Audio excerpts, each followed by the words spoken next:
संसद में कि इस लोकसभा से लाखों वोट से जीत के आए, और आम आदमी पार्टी अगर आपके पास वोट मांगने तो एक प्रश्न जरूर करिए आप।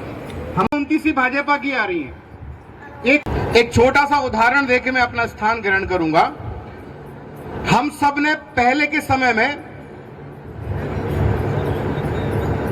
फिल्म का एक दृश्य है जिसमें नायक और खलनायक युद्ध आपस में लड़ते हैं।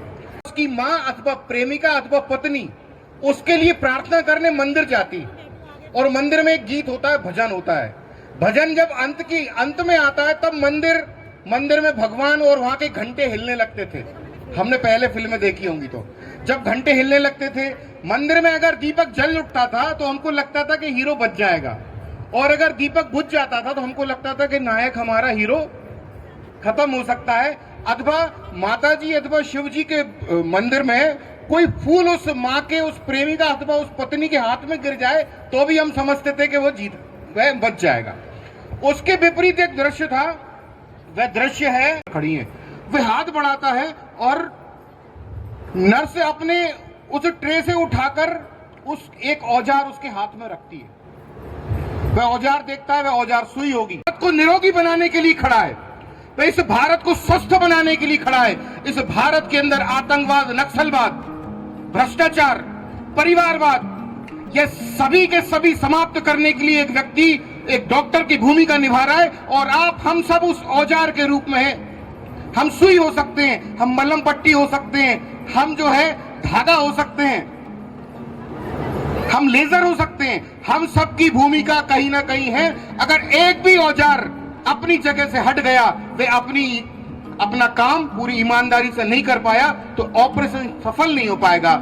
इसलिए आप सब कार्यकर्ताओं से निवेदन है, हम सबको, अब मैं भोपाल विदिशा का आपके क्षेत्र में घूम रहा हूं, आपको आपके बूथ पर, आपको आपकी कॉलोनी में, आपके मोहल्ले में बस सबसे एक निवेदन करना है, 25 तारीख को निकलिए। एक समय युद्ध, एक समय देश, एक समय राज्य जीतने के लिए युद्ध लड़े जाते थे तोपों और तलवारों से। आज युद्ध के स्थान पर केवल बटन दबाना पड़ता है, और हम जैसा राजा चाहे वैसा राजा चुन लेते हैं। इसलिए बटन दबाने के लिए हर परिवार से, हर घर से, हमारे परिवारों से लोग निकलें और अधिकतम मतदान हो भारतीय जनता पार्टी, जो 400 पार का नारा के लेके चली है।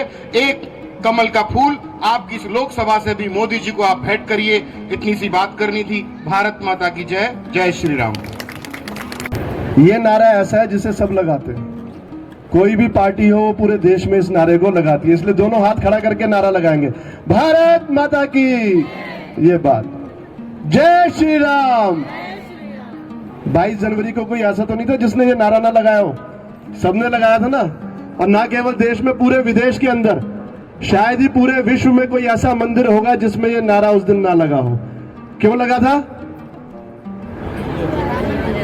क्यों लगा था? कितने सालों के बाद जो है वो ऐसा अवसर आया, 500 साल के बाद, और ये हमारा सौभाग्य था। कितनी कठिनाइयां आई ये सबको पता है मंदिर निर्माण में, और शायद अपने मध्य में भी ऐसे लोग होंगे जो कार सेवा में गए होंगे, और जो नहीं भी गए उनको भी नाम ध्यान होंगे कोठारी बंधु के। 2 सगे भाई थे, कार सेवा में गए थे, गोली लगी थी, दोनों की मृत्यु हुई थी। ये वो बलिदान है जिनके बारे में हमें पता है, क्योंकि हमारी नजर के सामने है उनकी खबर। लेकिन इस 500 साल के अंतराल में जितने बलिदान हुए उनके बारे में अभी पूरा पता नहीं है। याद करिए पालघर के वो सन्यासी साधु जिनके ऊपर जब भीड़ ने डंडों से वार किया, पुलिस वहां पे खड़ी हुई थी, लेकिन कोई भी उनकी रक्षा के लिए क्यों नहीं आया? यह प्रश्न उठना चाहिए था पूरे देश के अंदर, लेकिन नहीं उठा, क्योंकि हमारी याददाश्त जो है वो बहुत छोटी है। हम 22 जनवरी को भूल गए, हम पालघर को भूल गए, हम उस सर्जिकल स्ट्राइक को भूल गए जिसके कारण पाकिस्तान थर-थर कांपा था। और हमारे पायलट, क्या नाम था उनका? अभिनंदन। सकुशल, शरीर पे एक चोट का निशान भी नहीं, और पाकिस्तान ने सकुशल भारत में वापस भेजा था। ऐसा अगर संभव हुआ तो केवल एक ही व्यक्ति के कारण, जो आज देश का प्रधान सेवक है, यशस्वी प्रधानमंत्री श्री नरेंद्र मोदी जी। हमारी याददाश्त बहुत छोटी है, भूल जाते हैं बहुत जल्दी। जम्मू कश्मीर भूल गए जब साल में 365 दिन में सीज फायर का उल्लंघन 600 बार से ज्यादा होता था। डीडी न्यूज पे धुआं उड़ता हुआ दिखाई देता था और खबर आती थी इतने मर गए, इतने मर गए। कहां है आज सीज फायर का उल्लंघन? कहां है सीमा पार से आतंकवाद की उतनी खबरें? आज जम्मू कश्मीर के अंदर मूवीज की शूटिंग हो रही है। हम में से कई लोग जो है वो सरकारी छुट्टी पे गए भी होंगे। माहौल देखिए देश का कैसे बदल रहा है। इस माहौल को बदलने का श्रेय अगर जाता है तो केवल नरेंद्र मोदी जी को। 2014 भी याद कर लीजिए, याददाश्त आपकी ताजा कर रहा हूं। सांप्रदायिकता बिल आने वाला था देश के अंदर, जिसके कारण ये इतना बवाल हुआ कि सारी देश की संपदा और यहां तक कि प्रधानमंत्री, पूर्व प्रधानमंत्री ने यह तक कह दिया कि देश के सभी संसाधनों के ऊपर सबसे पहला हक दूसरे समुदाय का है। इतनी बड़ी बात, जबकि बहुमत किसका? हमारा। और संसाधन किसके? उनके। क्यों? यह प्रश्न उठना चाहिए था, लेकिन नहीं उठा। हमारी याददाश्त कमजोर है, भूल गए उन बातों को। कांग्रेस के द्वारा किए गए एक एक अन्याय को अगर आप याद करें तो जीवन में कोई भी जो है वो कांग्रेस को वोट नहीं देगा। आज अगर पाकिस्तान का हिस्सा हमसे कटा हुआ है, पीओके अगर आज हमसे दूर है, तो उसका कारण भारतीय जनता पार्टी नहीं है, उसके कारण वो कांग्रेस पार्टी है। जब सरदार पटेल को प्रधान हट चुकी है, जम्मू कश्मीर पूरा का पूरा वापस आएगा, इशारा हो चुका है। नई शिक्षा नीति आ चुकी है, अंग्रेजों के कानून हट चुके हैं, सब कुछ बदलाव की कगार पे खड़ा हुआ है, सिर्फ इस उंगली की वजह से। इस उंगली का इंतजार हो रहा है, ये उंगली दबी और बदलाव शुरू हो जाएगा। इसलिए जोर से बोलेंगे, भारत माता की, भारत माता की, अब की बार, फिर एक बार। धन्यवाद। भारत माता की। आज नई दिल्ली लोकसभा क्षेत्र के किदवई नगर आवासीय कॉलोनी के प्रांगण में इस सभा के हमारी भारतीय जनता पार्टी की लोकसभा की प्रत्याशी बांसुरी स्वराज जी को आपने सुना। यहाँ पर उपस्थित हमारे भारतीय जनता पार्टी इस विधानसभा के प्रभारी श्रीवास्तव जी, भारतीय जनता पार्टी के मंडल अध्यक्ष, मंडल के महामंत्री हमारी नीलम जी, मीनू जी, मध्य प्रदेश से विदिशा से आए ऐसे और सभी पदाधिकारी कार्यकर्ता बंधुओं, प्रत्याशी को आपने बहुत अच्छे से सुना और उसको आशीर्वाद दिया आपने। और ये आशीर्वाद भारतीय जनता पार्टी की तीसरी सरकार बनाने के लिए ये आपने आशीर्वाद दिया है। साथियों, मैं उत्तर प्रदेश मेरठ से आपके बीच में हूँ और यहाँ मुझे बड़ी खुशी हुई जब राम जन्मभूमि आंदोलन के बारे में जब वक्ता ने पूछा तो आपके सबके हाथ उठे एक साथ। तो ये बड़ा आभार व्यक्त भी करूंगा, धन्यवाद भी दूंगा आपको, क्योंकि आपकी इस कर्मठता ने और संघर्ष ने भगवान श्री राम का मंदिर का निर्माण हुआ। और मैं हमेशा कहता हूं, मैं दूसरी बात कहता हूं, गीत में तो दूसरी बात होती है हमेशा। गीत में तो कहते हैं जो राम को लाए हैं हम उनको लाएंगे। हम राम को नहीं लाए हैं, भगवान राम हमें लाए हैं। लेकिन हाँ, हमने भगवान राम का मंदिर निर्माण करा है तो आप उनको लाएंगे। तो साथियों, ऐसा बड़ा काम इस पृथ्वी पर हुआ जब 500 वर्ष तक बड़ा आंदोलन हुआ। और अभी हमारे वक्ताओं ने चर्चा की, एक दो हमारे जो राम भक्त जिनको योद्धा थे, जिनके कारण से ये सफलता प्राप्त हुई और उसका परिणाम भी आपको देखने को मिल रहा है। और आपने भी पूरा हक अदा करके साथियों 3-4 चीजें इसमें सीए जैसे कानून लागू किए गए, जो देश के अंदर एक दाग था। इस देश के अंदर एक देश एक कानून जैसी बात हुई और इस देश के अंदर ऐसा काम हुआ भारत के प्रधानमंत्री श्री नरेंद्र मोदी जी के नेतृत्व में, जिन्होंने 33% उसमें हमारी कैसों के माध्यम से देखे देंगे, राज्यों की सरकारों के बीच में हमारी बहनें दिखाई देंगी, पार्षद दिखाई देंगी। ये बड़ा काम अगर किसी ने किया तो भारत के प्रधानमंत्री श्री नरेंद्र मोदी जी ने किया। और दूसरा बड़ा काम इस देश के अंदर जहां हमारा लाखों टन अनाज सड़ जाया करता था, आज 80 करोड़ परिवारों को 5-5 किलो अनाज देने का, निःशुल्क देने का, जो ऐसे परिवार जो इस देश के अंदर भूखे रहते थे, जहां झुग्गी झोपड़ी बस्ती मलीन में वो परिवार रहते थे, उनके सामने बड़ी कठिनाई आती थी, उसको भी आज पूरे भारत के अंदर भारत के प्रधानमंत्री श्री नरेंद्र मोदी जी के नेतृत्व में आज वो चीजें आपको प्राप्त कराई जा रही है और उसका इस देश के अंदर उपयोग हो रहा है। अब वो सड़ता नहीं है, वो कूड़े में नहीं फेंका जाता है, वो इस मनुष्य के लिए जो अन्नदाता किसान पैदा करता था इस देश का, उसका ठीक से उपयोग हो जाता है। साथियों, वो काम किसने किया? भारत के प्रधानमंत्री श्री नरेंद्र मोदी जी ने किया।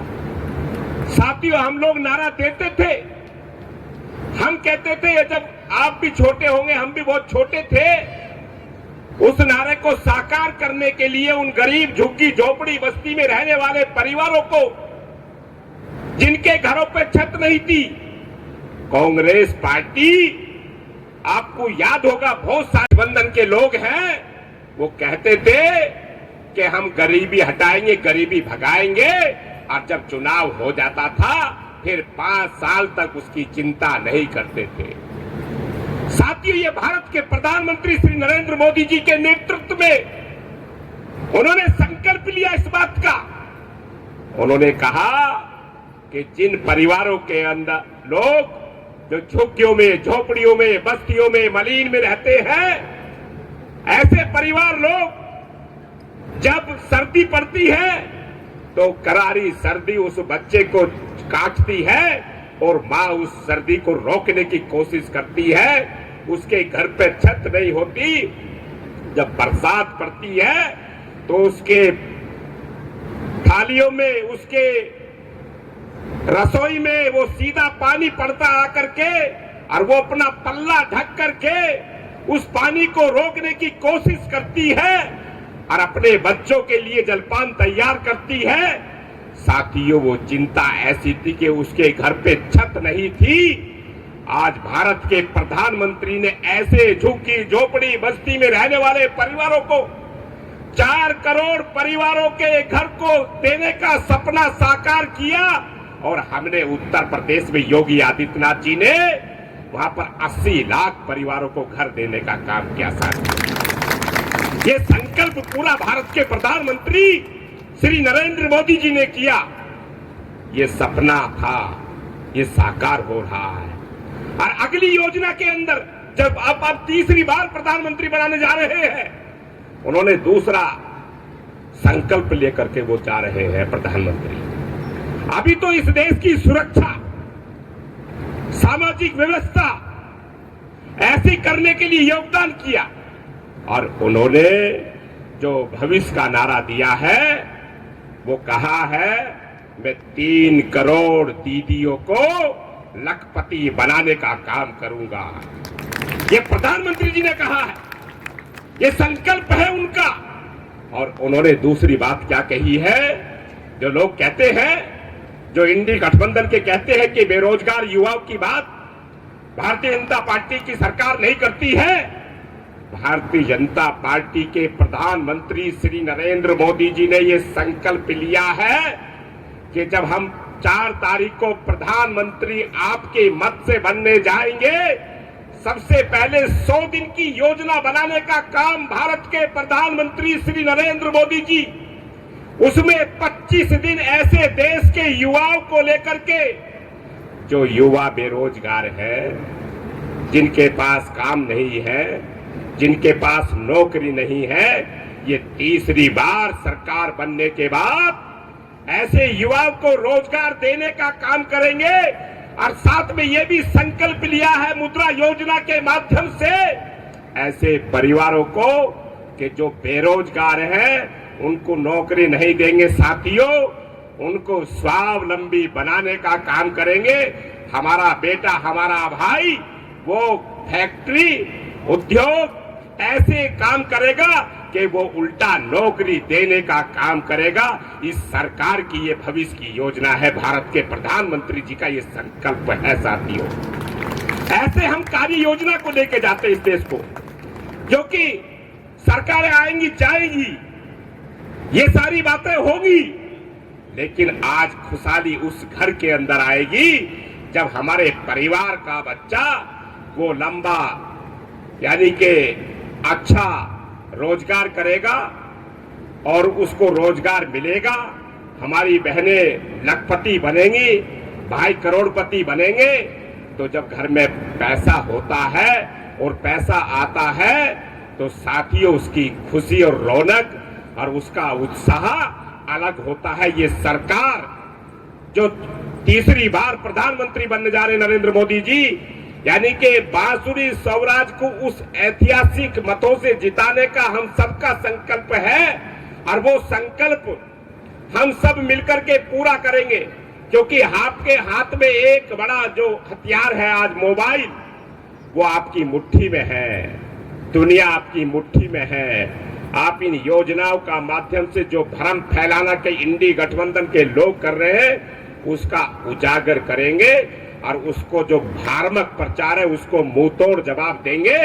और भारत के प्रधानमंत्री तीसरी बार बनाने के लिए बांसुरी स्वराज को भारी मतों से जिताने का काम आप लोग करेंगे। मुझे ऐसा लगता है आपके उत्साह से, आपके जोश से। आप घंटों इतना लंबा बैठ रहे हैं, इतनी बातें आपने प्रत्याशी से लेकर के वक्ताओं को सुना, तो ये आप मुझे एहसास दिलाता है कि निश्चित रूप से ये संकल्प आप लिए बैठे हैं कि हाँ कोई प्रत्याशी को टक्कर में नहीं है, बांसुरी स्वराज के कोई टक्कर में है नहीं। आप एक इतिहास रचने जा रहे हैं इस दिल्ली का, यानी कि देश का इतिहास ये रचा कि बांसुरी स्वराज इस बार सबसे अधिक मतों से जीतेगी। ये आपका उत्साह और जोश कहता है। मैं इन्हीं शब्दों के साथ आपसे अनुरोध करते हुए मैं सबको बहुत ही धन्यवाद भी देते हुए कि आपने इतना गंभीरता से सुना, क्योंकि तब सुना जब प्रत्याशी आपके बीच में से चली गई। तो मैं आपको बहुत ही हृदय की गहराइयों से सबको बधाई दूंगा और अपने विधानसभा के प्रभारी मंडल अध्यक्ष महामंत्री जो सम्मानित मंच है इनको हृदय से मैं सबको जय हिंद, जय भारत, जय भाजपा। धन्यवाद सुनील भाई।